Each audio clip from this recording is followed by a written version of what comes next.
So to install Google Analytics, you go to Google Analytics.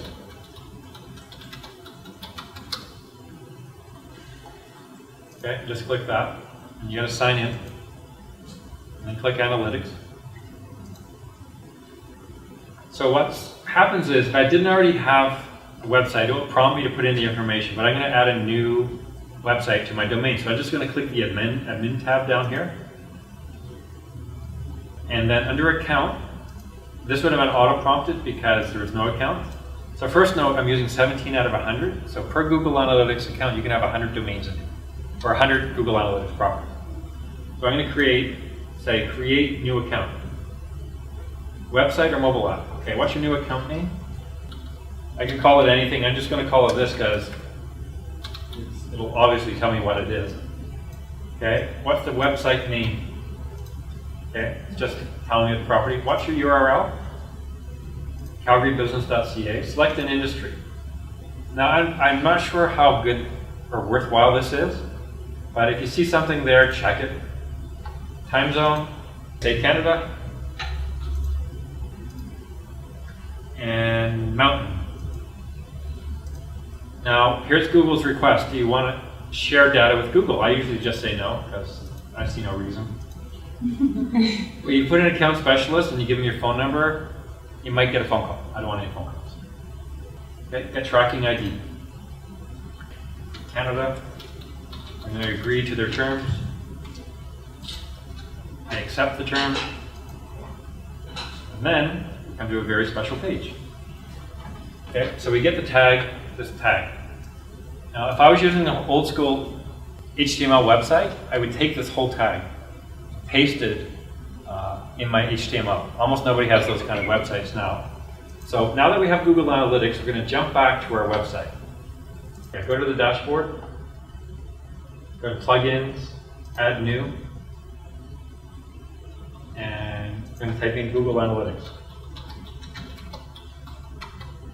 Now, when we're talking about plugins, that's a little bit outside the scope of this class, because now you're into web development a bit. Make sure your plugins are always up to date, because sometimes vulnerabilities are discovered and your site can get hacked.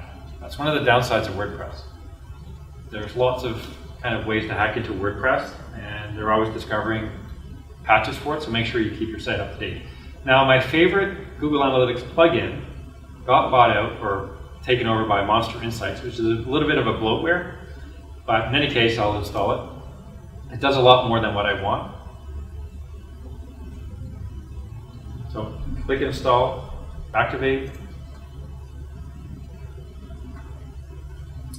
Okay, go to settings. Now I can authenticate with my Google account, or I can manually enter the code. I already have a Google account, but don't know if you've set up Google Analytics, so you can authenticate here, or, okay, click here to authenticate manually, thank you. And then, see this, enter your UA code. All it wants is this little bit right here. Go back in here, there's my code. Automatic updates, yeah, put in automatic updates, just saves time, save changes. Okay, so Google Analytics is installed. So let's go back, that was it, done. And now it's automatically going to be in every page and every post I create. Okay, set up Google Analytics. Now set up Google Webmaster. Google Webmaster tools. Click this, sign in. So it would prompt me to add my first property, but I already have a bunch of properties here. So I'm just going to go add property. And all it wants is my domain name. So I'm going to go calgarybusiness-business.ca. Paste http://calgary-business.ca.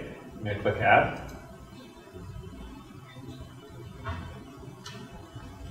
Okay, now it wants to verify that I own that domain. Okay, it wants to verify it by me adding an HTML file to my website. Okay, I'm not going to do that. I'm going to go to the alternate methods and verify with Google Analytics. Because of the fact I've installed Google Analytics, I have control of the site. So therefore, it's going to accept the fact that it knows I have Google Analytics, therefore you can have Google Webmaster. If I click verify, congratulations, done. Okay, that's all you have to do. It's the fastest way to do it too.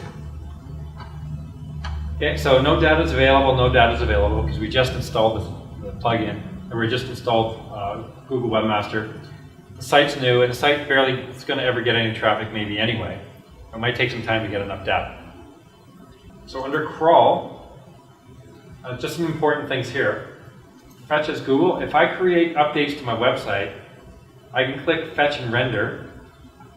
It's going to go crawl my website and find any updates and put that into the Google search rankings, probably within a couple hours, and your website's updated on Google. We're going to come back to this in a bit. What I want to do is go back to our slide. Okay, Google Analytics and Google Webmaster, and Google AdWords. Okay, so